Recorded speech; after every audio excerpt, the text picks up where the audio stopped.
नमस्कार, सनातन विचार में आपका स्वागत है। आज जिस पुस्तक पर हम चर्चा कर रहे हैं वो श्री निम्बार्क पीठ प्रयाग द्वारा प्रकाशित श्री निम्बार्क वेदांत है, वेदांत पारिजात सौरभ, जो कि ब्रह्म सूत्र पर निम्बार्काचार्य के भाष्य का नाम है।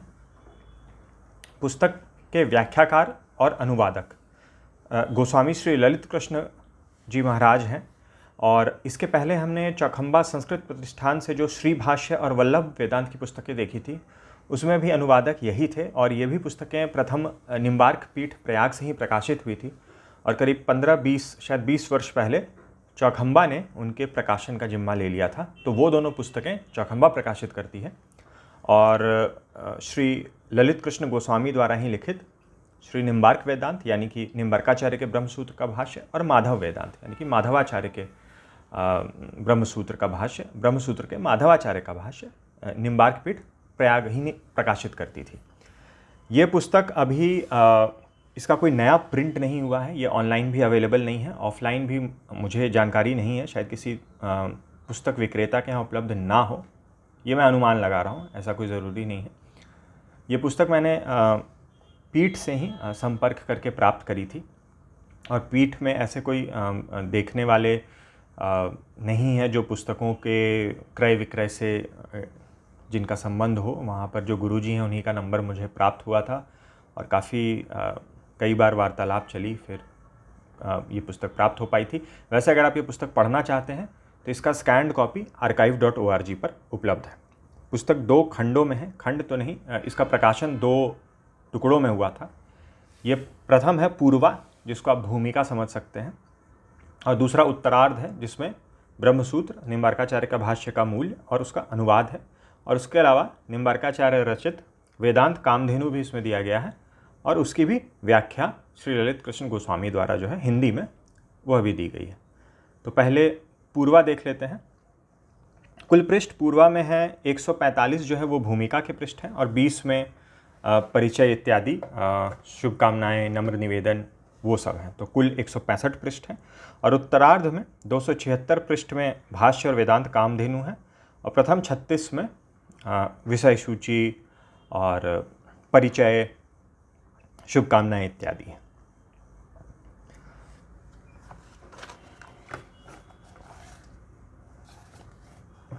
श्री निम्बार्क वेदांत, वेदांत पारिजात सौरभ पूर्वा। अनंत श्री जगतगुरु निम्बार्काचार्य प्रस्तोता पीठाधिपति गोस्वामी ललित कृष्ण जी महाराज, पूर्वार्थ, उत्तरार्थ एवं विविध टीका सहित वेदांत कामधेनु। श्री निम्बार्क पीठ, महाजनी टोला, प्रयाग। ये पुराना मूल्य है, ये द्वितीय संस्करण है, संवत 2029 का।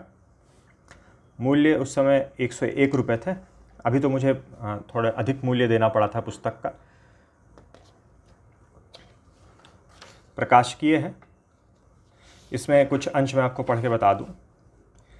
आचार्य श्री विष्णुकांत गोस्वामी द्वारा यह लिखित है।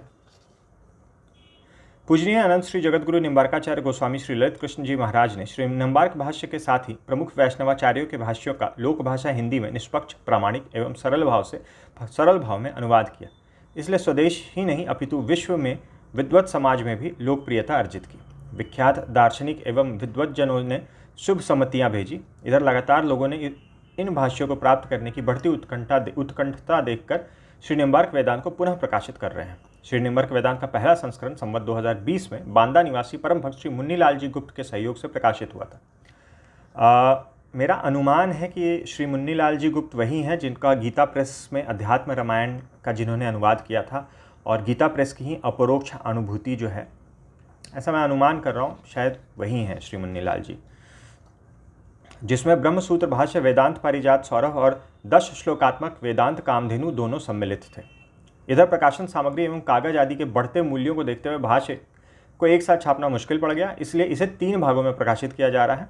तो वस्तुतः ये 3 भाग में नहीं है, ये 2 भागों में ही है, एक पूर्वा और वेदांत कामधेनु, और भाष्य जो है उत्तरार्ध में। वेदांत कामधेनु प्रकाशित हो चुकी है, जिसमें पूज्य आचार्य श्री ने ब्रह्म विद्या विवेचन के प्रसंग में श्री निम्बार्काचार्य जी के मंत्र रहस्य षोडशी की व्याख्या भी प्रस्तुत की है। तो वेदांत कामधेनु तो हैं ही, जिसके अंतर्गत 10 श्लोक हैं। उन श्लोकों की हम देखेंगे किस प्रकार से व्याख्या की गई है। उसी में से एक श्लोक की व्याख्या के अंतर्गत निम्बरकाचार्य जी के मंत्र रहस्य षोडशी, जिसमें 16 श्लोक, उनकी भी व्याख्या सम्मिलित है। यह गोपाल मंत्र राज का रहस्यात्मक चिंतन है, जिससे ग्रंथ की उपादेयता बढ़ गई है। श्री पुरुषोत्तमाचार्य कृत रत्न मंजूषा, वेदांत रत्न मंजूषा जो है वो व्याख्या है वेदांत कामधेनु के ऊपर। और श्री हरिवास देवाचार्य जी कृत सिद्धांत रत्न मंजली के आधार पर वेदांत कामधेनु की व्याख्या प्रस्तुत की है।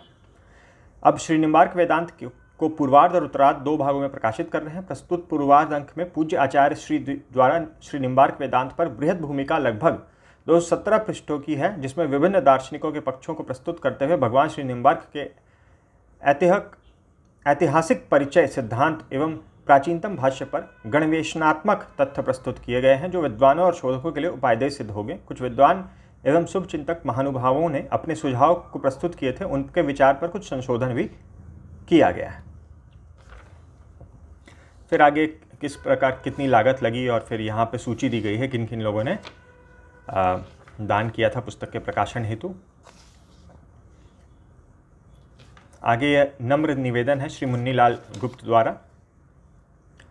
परम पूज्य आचार्य चरणों के निसिम कृपा से हिंदी साहित्य जगत में श्री निम्बार्क वेदांत ग्रंथ को प्रस्तुत करते हुए अपार हर्ष हो रहा है। गत वर्ष श्री राधा अष्टमी को इस ग्रंथ के लेखन कार्य में श्रद्धेय लेखक संलग्न हुए थे। आश्विन नवरात्र में मुझे पूज्य आचार्य चरण की आज्ञा हुई कि इस ग्रंथ का प्रकाशन होना है, अतएव आज्ञानुसार चैत्र नवरात्र में ग्रंथ का मुद्रण का कार्य प्रारंभ हुआ, जिसे कि प्रेस के अध्यक्ष श्री सोमेश्वर प्रसाद गुप्त ने बड़े मनोयोग से श्रद्धापूर्वक प्रायः 2 महीने के अंदर पूरा कर दिया। माननीय कविराज जी, जिनकी यहाँ चर्चा हो रही है, माननीय कविराज जी बहुत ही माननीय महामहोपाध्याय हैं। और अभी हम इस ग्रंथ के बाद माधव वेदांत देखेंगे, उसके बाद शक्ति भाष्य देखेंगे, वहाँ भी इनका नाम आएगा। आदरणीय कविराज जी यथासंभव विस्तृत विचार करने के प्रयास में थे, किंतु रुग्ण एवं कार्याधिक में व्यस्त होने के कारण उन्होंने जो कुछ भी सारगर्भित तथ्यपूर्ण वक्तव्य दिया है वह ग्रंथ के गौरव प्रकाशन के लिए पर्याप्त है। माननीय कविराज जी ऐसे अंतर्दृष्टा योगी हैं, योगी ही तथ्य का निर्णय कर सकते हैं। उनकी अपार कृपा के प्रति मेरा उनको साभार नमन है। आगे यहाँ लिखते हैं भाई जी श्री हनुमान प्रसाद पोद्दार, इनको तो आप जानते ही होंगे, गीता प्रेस के संस्थापक 3 में से एक। भाई जी श्री हनुमान प्रसाद पोद्दार ने श्री निम्बार्काचार्य चरण के प्रति जो श्रद्धांजलि समर्पित की है, उससे ग्रंथगत विषय की विशेषता का परिचय मिलता है, क्योंकि भाई जी द्वारा ही प्राचीनतम भारतीय वाङ्मय का अनुशीलन का सौभाग्य हम लोगों को मिलता रहा है। अतएव सामान्यतः उन्हें आर्ष ग्रंथों का पारखी माना जाता है। यहाँ कुछ चित्र दिए गए हैं। गोलोकवासी शुद्ध लक्ष्मी नारायण जी आचार्य, सेठ श्री भगवान दास जी गुप्त और सेठ श्री मुन्नीलाल जी गुप्त बांदा। ये श्री हनुमान प्रसाद पोद्दार जी द्वारा एक श्रद्धांजलि है। भारतीय सनातन वेदांत दर्शन को भगवान बादरायण जी ने ब्रह्मसूत्र में गुम्फित कर जो कृपा की, उसे सर्वप्रथम आज से सहस्त्राब्दियों पूर्व भगवान श्री निम्बार्काचार्य जी महाराज ने वाक्यार्थ रूप में संपादित कर दार्शनिक संप्रदायों को नवप्रकाश दिया। उनके वेदांत पारिजात सौरभ के सर्वदिग व्यापी सौरभ का आग्रहण कर अनेक भाष्यों का प्रादुर्भाव हुआ, जिसके फलस्वरूप स्वर दर्शनों के मूर्धन्य रूप में हमें वेदांत दर्शन की सुदृढ़ श्रृंखला दिखलाई देती है। आज का प्रायः संपूर्ण हिंदू समाज उस श्रृंखला के आवरण में ही नियमित जीवन यापन कर रहा है। भगवान श्री निम्बार्काचार्य जी द्वारा प्रदत्त युगलोपासना की दीक्षा से भारतीय भक्त समाज कृतार्थ है। वर्तमान काल में बढ़ते हुए भौतिक सामर्थ्यों की चकाचौंध में आध्यात्मिक तत्व की जो विस्मृति हो रही है, उसके निर्देशन के लिए उन मुनियों के उपदेशों का आश्रय ही श्रेयस्कर है। सम्मान्य गोस्वामी ललित कृष्ण जी महाराज ने श्री निम्बार्क वेदांत ग्रंथ को इस गुरुत्तर कार्य का संपादन किया है। निश्चय ही इस ग्रंथ के द्वारा नूतन उद्भावनाओं के साथ एक चेतना प्राप्त होगी। मेरी श्री आचार्य चरणों में एतदर्थ नमन पूर्वक श्रद्धांजलि समर्पित है। आज प्रायः सारा ही भक्त समाज भगवान हंसोपदिष्ट भागवत परंपरा का चिर ऋणी है। ये माननीय वयोवृद्ध मनीषी योगीवर महामहोपाध्याय पंडित गोपीनाथ जी कविराज MA डिलीट की सम्मति, जिनका नाम अभी पहले आया था, जो शक्ति भाष्य में भी इनका नाम आएगा, जो हम पुस्तक देखेंगे उसमें। श्रद्धेय श्री ललित कृष्ण जी गोस्वामी कृत श्री निम्बार्क वेदांत ग्रंथ का पाठ कर मेरा चित्त प्रसन्न हुआ। यह ग्रंथ 2 भागों में विभक्त है। इसके पूर्व भाग में निम्बार्क वेदांत के विषय में सिद्धांत, साधन और फल के ऊपर विस्तृत आलोचना की गई है एवं उत्तर भाग में ब्रह्मसूत्र के ऊपर श्री निम्बार्क कृत वेदांत पारिजात सौरभ नामक वाक्यार्थ 10 श्लोकात्मक वेदांत कामधेनु की हिंदी व्याख्या है। यह पुस्तक बहुत परिश्रम से संकलित की गई है। इसमें ग्रंथाकार के सांप्रदायिक परंपरा के ज्ञान का परिचय मिलता है। तो ये एक महत्वपूर्ण चीज़ है, खासकर पूर्वा की, कि सांप्रदायिक परंपरा का बहुत ही अच्छा एक परिचय मिल जाता है। इसका और भी एक प्रशंसनीय वैशिष्ट है, इसमें विभिन्न संप्रदायों के प्रति सौहृदयता का भाव निविष्ट दिखाई देता है। ग्रंथकार आचार्य निम्बर्क को द्रविड़ाचार्य से अभिन्न समझते हैं। अब ये हम अभी आगे देखेंगे। इन्होंने जो व्याख्याकार हैं श्री ललित कृष्ण गोस्वामी जी, उन्होंने ये दर्शाया है अपनी पूर्वा में कि निम्बर्काचार्य जो हैं वो द्रविड़ाचार्य ही हैं। द्रविड़ाचार्य के नाम का उल्लेख श्री रामानुजाचार्य के भाष्य में भी आता है और श्री शंकराचार्य के भी भाष्य में आता है। तो इन्होंने ये स्थापित किया है कि वो दोनों द्रविड़ाचार्य एक ही हैं और वही निम्बर्काचार्य हैं। तो उस आधार पर फिर ये हो जाता है कि जो निम्बर्काचार्य का भाष्य है वो सबसे पुराना भाष्य है, जबकि जो ज़्यादातर इतिहासकार हैं इस संदर्भ में वो निम्बर्काचार्य का काल जो है वो भास्कराचार्य के बाद का मानते हैं, और भास्कराचार्य तो शंकराचार्य के बाद का काल उनका स्थापित है। तो इस आधार पर इन्होंने निम्बर्काचार्य का काल बहुत पहले का लिया है। और फिर भाष्य में भी जो बहुत सारी चीज़ें आती हैं वो इन्होंने कहा है कि निम्बर्काचार्य ने ही उसकी स्थापना की थी, ब्रह्मसूत्र के भाष्य की एक तरह से कॉन्सेप्ट कह सकते हैं। और दूसरा जो उपासना है, रसोपासना है, हित साधना है, उसके भी एक तरह से प्रवर्तक श्री निम्बर्काचार्य ही थे। तो इसमें श्री गोपीनाथ कविराज की भी कुछ टिप्पणियां हैं, और जब हम उत्तरार्ध देखेंगे तो उसमें भी एक जगह टिप्पणी है कि हो सकता है जो सभी जो संप्रदाय हैं या जो सभी उप संप्रदाय हैं भागवत संप्रदाय के अंतर्गत, वो हो सकता है इस चीज़ से सहमत ना हो। ग्रंथकार आचार्य निम्बर्क को द्रविड़ाचार्य से अभिन्न समझते हैं। यदि यह सत्य हो तो 4 वैष्णव संप्रदायों के भीतर इस भाषा का सर्वाधिक प्राचीनत्व तो मानना होगा। यह संभव नहीं है, परंतु सब लोग इसे स्वीकार करेंगे या नहीं, इसमें संदेह है। शंकर संप्रदाय में एक द्रविड़ाचार्य की प्रसिद्धि है, रामानुज संप्रदाय में भी उसी नाम के एक आचार्य प्रसिद्ध हैं। ये दोनों एक ही हैं या नहीं कहा नहीं जा सकता, परंतु इनका एक होना असंभव नहीं है। अलवार षटकोप का भी वैष्णव ग्रंथों में कहीं कहीं द्रविड़ाचार्य के नाम से उल्लेख किया गया है, यह भी विचारणीय विषय है। निम्बार्क संप्रदाय के इतिहास तथा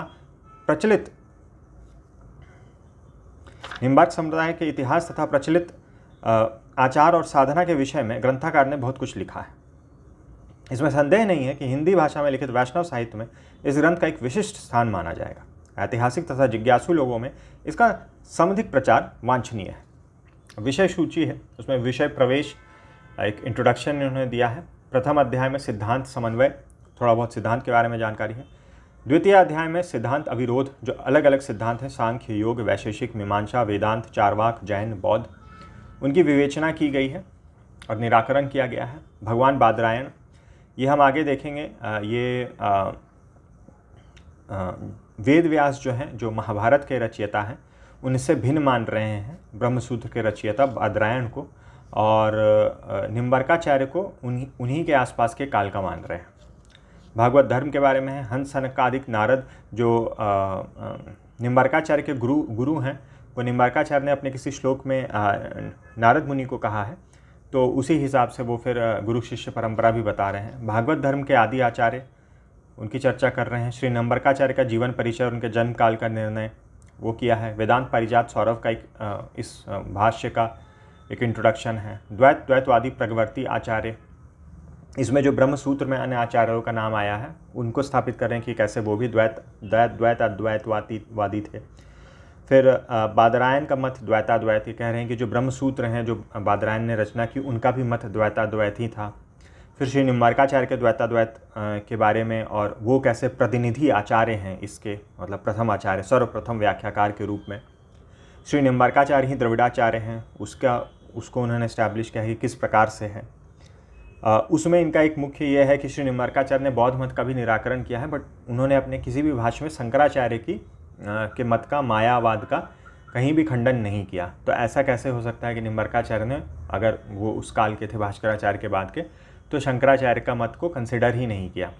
तो ये तभी हो सकता है जब शंकराचार्य के पहले के वो आचार्य थे। तो इस प्रकार से और भी पॉइंट्स उन्होंने रखे हैं। शंकराचार्य और द्वैताद्वैत और अन्य मत, इसमें बेसिकली इन्होंने शंकराचार्य, रामानुजाचार्य सब किस तरह से सब भेदाभेद की तरफ उनके जो भी प्रमाण हैं या जो भी तर्क हैं, उसमें कहीं ना कहीं भेदाभेद जो है वो दिख जाता है, वो इन्होंने यहाँ लिखा है।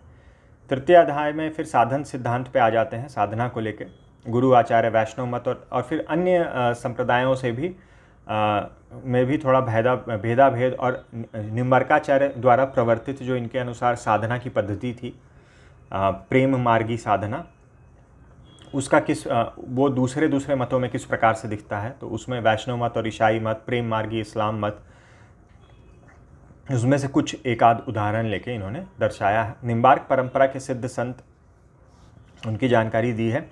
इसमें आचार्य जी की कृतियों का परिचय श्री गौरमुख ऋषि, उदुम्बर ऋषि, श्रीनिवासाचार्य, पुरुषोत्तमाचार्य, विलांशाचार्य, श्रीदेवाचार्य, सुंदर भट्ट, केशवर काश्मीरी भट्ट, हरिव्यास, स्वभुदेव, परशुराम, वासुदेव शरण, व्रजलाल शरण, स्वामी हरिदास, गोस्वामी हित हरिवंश। तो इसमें जो श्रीनिवासाचार्य हैं, जो वेदांत पारिजात सौरभ है, इसको काफ़ी संक्षिप्त भाष्य माना जाता है। और जो श्रीनिवासाचार्य हैं उन्होंने इसके ऊपर एक भाष्य लिखा था, वेदांत कौस्तुभ। तो वेदांत कौस्तुभ को ही इसका एक एक्सपेंशन माना जाता है कि उन्होंने ही निम्बार्काचार्य के सिद्धांत को बताया। और इसमें जो परिचय इन्होंने दिया है, ये भी परिचय दिया है कि कहाँ वृंदावन के बाहर गोवर्धन के पास अपनी कुटिया में रहते थे निम्बार्काचार्य, वहीं श्रीनिवासाचार्य भी उनके साथ रहते थे। तो वेदांत कौस्तुभ के साथ ही पढ़ा जाता है। और एक जानकारी मैं आपको और इस समय दे दूं कि अगर कोई पढ़ना चाहता है सिद्धांत को और ये पुस्तक उपलब्ध नहीं है या archive.org पे सिर्फ PDF ही उपलब्ध है, तो मुंशीराम मनोहर लाल पब्लिशर की बुक आती है रोमा बोस की, ये काफ़ी प्रसिद्ध बुक है। और हमने जो फिलॉसफी ऑफ भेदाभेद देखी थी PN श्रीनिवासाचार्य की, उन्होंने भी कई जगह उस बुक को कोट किया था। हालांकि विशिष्ट अद्वैत के संबंध में उन्होंने लिखा था कि रोमा बोस जी की अंडरस्टैंडिंग या इंग्लिश व्याख्याकारों की जो अंडरस्टैंडिंग है उसमें थोड़ा सा त्रुटि हो जाती है। खैर वो विषय अभी यहाँ रिलेटेड नहीं है।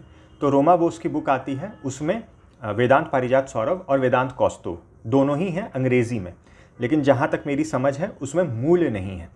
वो पुस्तक मेरे पास नहीं है, लेकिन वो पुस्तक बहुत सारे ऑनलाइन प्लेटफॉर्म्स पर उपलब्ध है।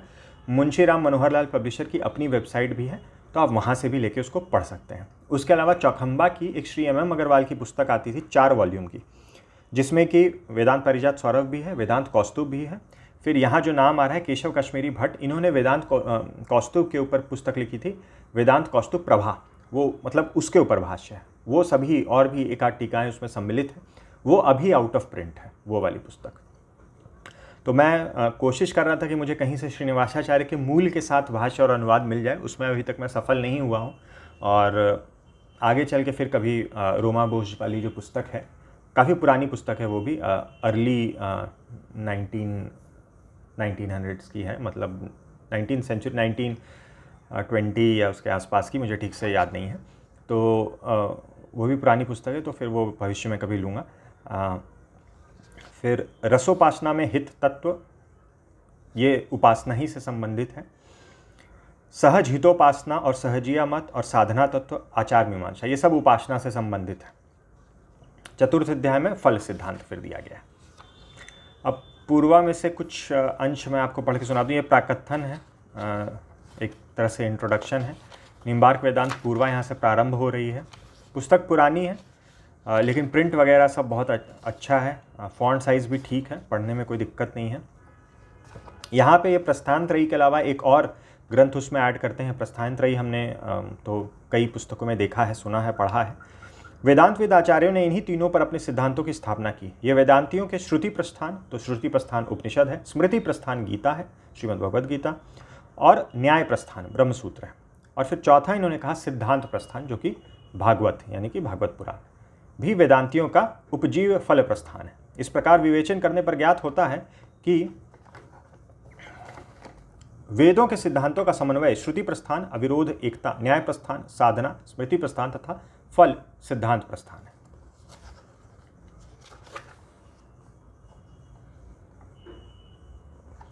फिर दर्शन शास्त्र की 2 प्रवृत्तियां हैं, खंडनात्मक और समन्वयात्मक। खंडनात्मक प्रवृत्ति सापेक्ष सविकल्प आग्रह युक्त है, इसे हम बुद्धि, मति युक्त, तर्क आदि नामों से पुकारते हैं। बुद्धिवादी प्रवृत्ति के यात्रियों का भटकना स्वाभाविक है, क्योंकि बुद्धि के आश्रय से ही मार्ग का अन्वेषण करना कठिन है। बुद्धि कल्पनाओं की प्रसूतिका है, कल्पनाओं का अंत नहीं है, इसलिए इनकी कल्पना में जगत के संपूर्ण पदार्थ सत असत के विलक्षण होने से मिथ्या है। तो और फिर यहाँ से आ जाते हैं कि समन्वयात्मक जो पथ है उसी का दूसरा नाम भक्ति योग है।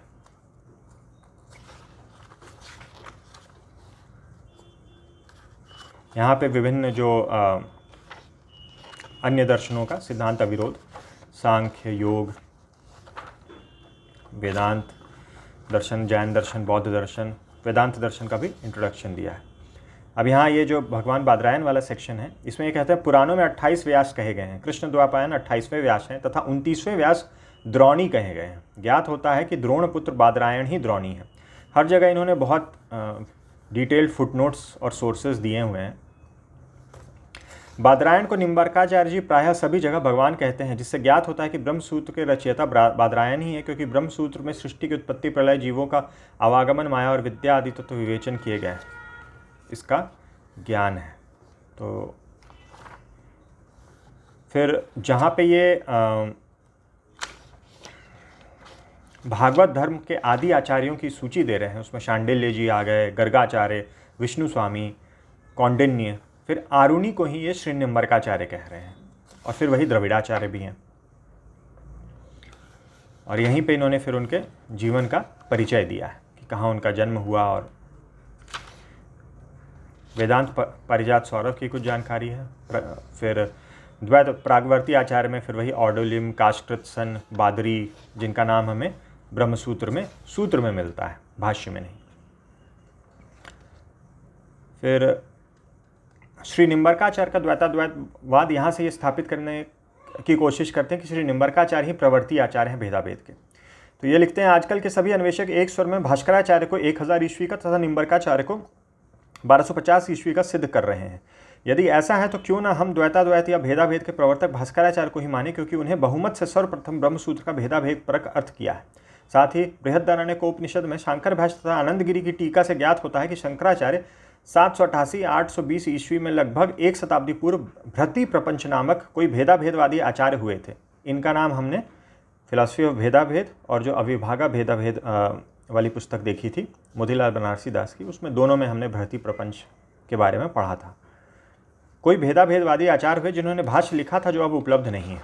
शांकर भाष्य, सुरेश्वराचार्य के वार्तिक और रामानुजी भाष्य में इनके मत का उल्लेख किया गया है। तो वही फिर आगे कहते हैं कि इन्होंने बिल्कुल ही कैसे निम्बार्काचार्य ने इग्नोर कर दिया। श्री निम्बार्क ने मौन होकर उसे स्वीकार कर लिया अथवा उपेक्षा कर दी, ऐसा समझ में नहीं आता है। तो उसी आधार पर वो कहते हैं कि श्री निम्बार्काचार्य ही सबसे पहले हैं और उस समय, और फिर श्री निम्बार्काचार्य ही द्रविड़ाचार्य हैं, उसकी इन्होंने अपना उसमें मत रखा है।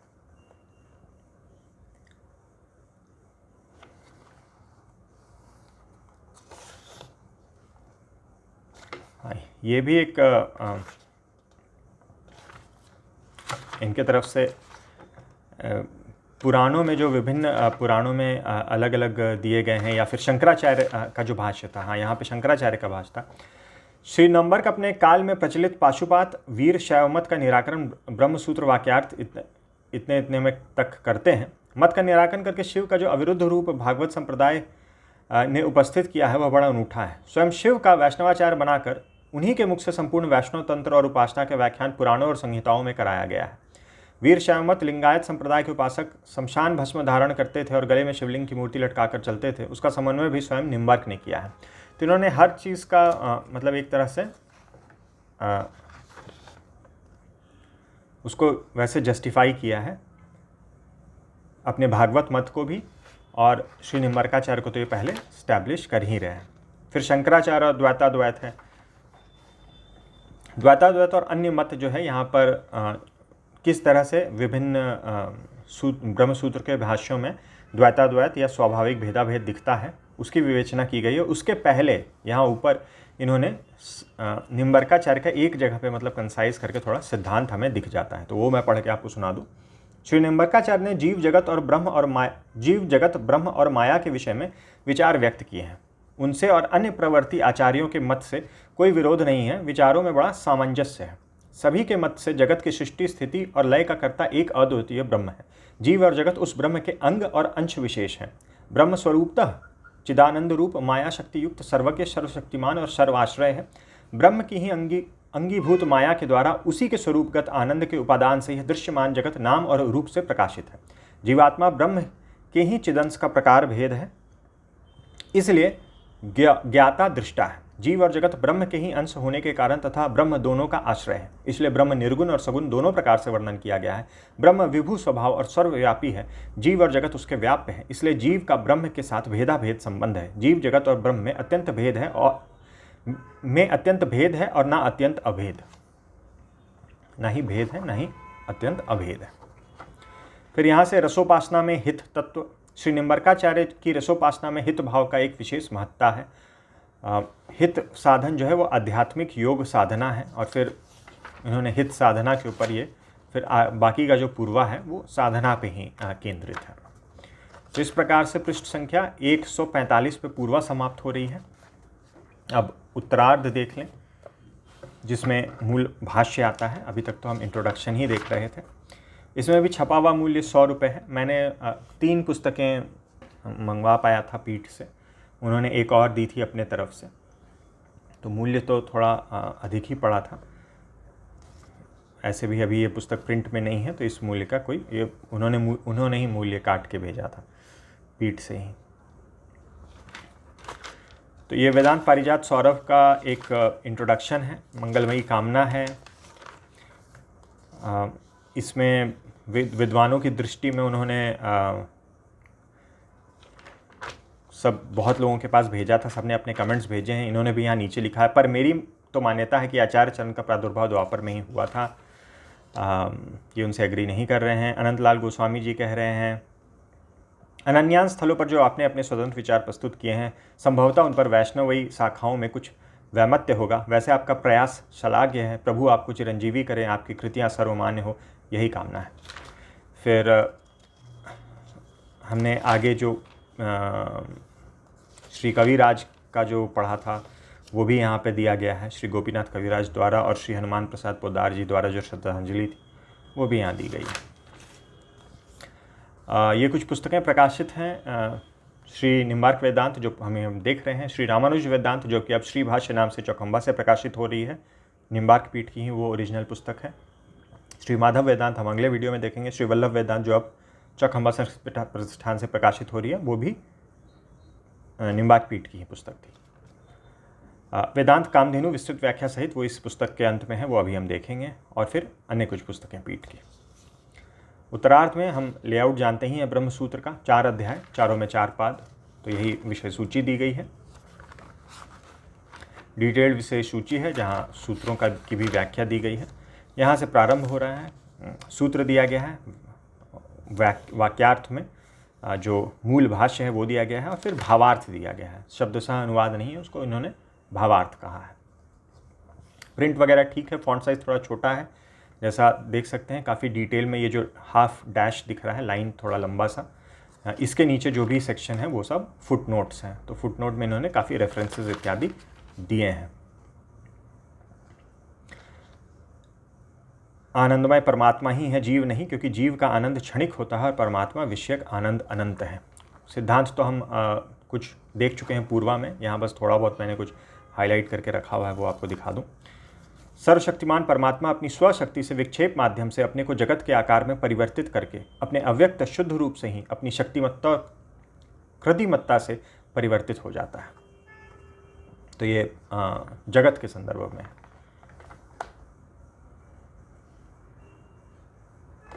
संपूर्ण उपासना की प्रशंसा वेदों में दिखलाई गई है। ये उपासना के संदर्भ में है। ज्ञान कर्म सामुच्य से रिलेटेड है ये यहाँ पे।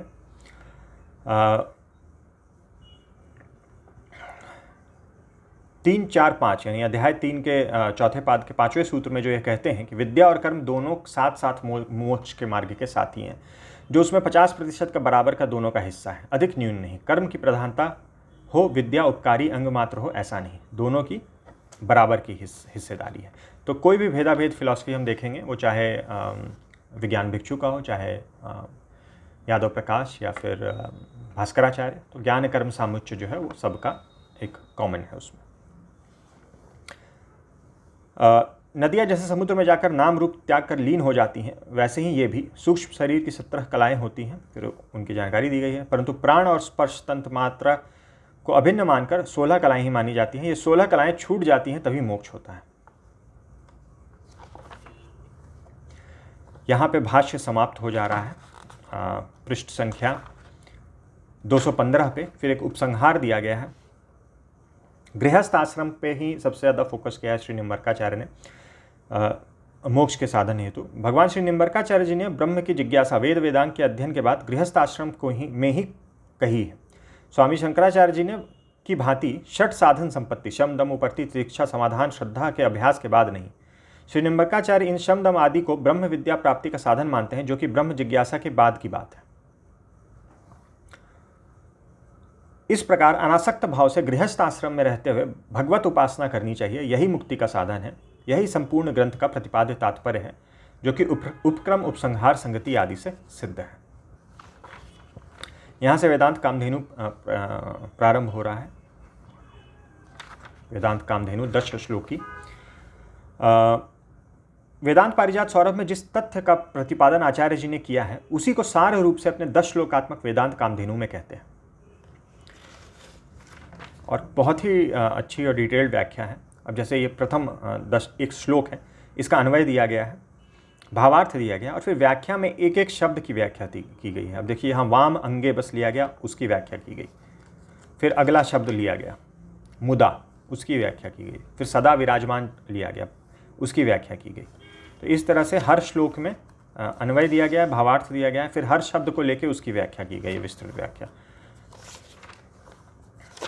इस प्रकार से 10 श्लोकों की व्याख्या है, जिसमें इस 5वें श्लोक के अंतर्गत जो षोडशी है उनकी उसको भी इसमें दे दिया गया है। श्री निम्बर्काचार्य जी ने जो ब्रह्म विद्या प्राप्त, श्री निम्बर्काचार्य जी को जो ब्रह्म विद्या प्राप्त हुई थी, उसे 16 श्लोकों में उल्लेख किया है। प्रसंगत उनका प्रकाश भी यहाँ कर देना उचित है। और फिर इस 5वें श्लोक के अंतर्गत इन 16 श्लोकों को भी दे दिया गया है, उनकी भी व्याख्या की गई है। यहाँ भी बहुत डिटेल्ड फुटनोट्स उपलब्ध है।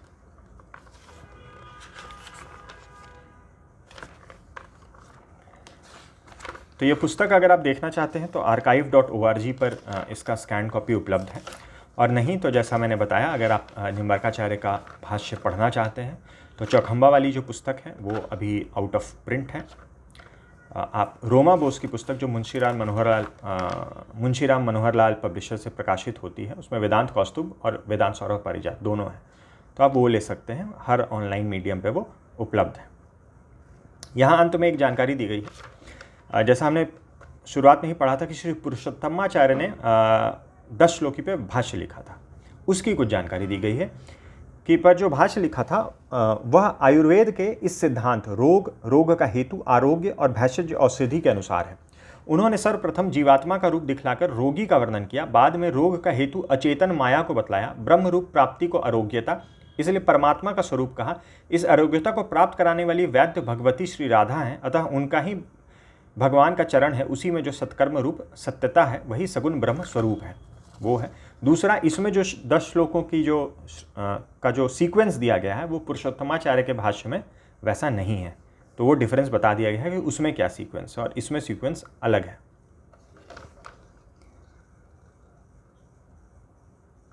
इन 4 कोष्ठों में गुम्फन कर उस वेदांत रत्न मंजूषा का नाम दिया गया है। ये श्री पुरुषोत्तमाचार्य का भाष्य का नाम है।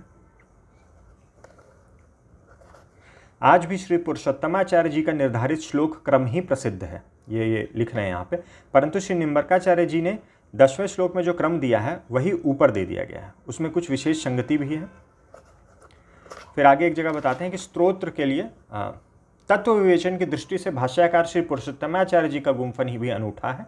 स्तोत्र पाठ के रूप से श्री निम्बर्काचार्य चरण का प्रतिपाद्य क्रम ही जो ऊपर दिया गया है कल्याणकारी है। तो ये थी कुछ जानकारी निम्बार्क पीठ प्रयाग द्वारा प्रकाशित वेदांत पारिजात सौरभ के पूर्वा उत्तरार्ध और उत्तरार्ध की, जिसमें कि वेदांत कामधेनु भी है और षोडशी भी है निम्बर्काचार्य कृत। तो वीडियो देखने के लिए बहुत बहुत धन्यवाद। मिलते हैं अगले वीडियो में।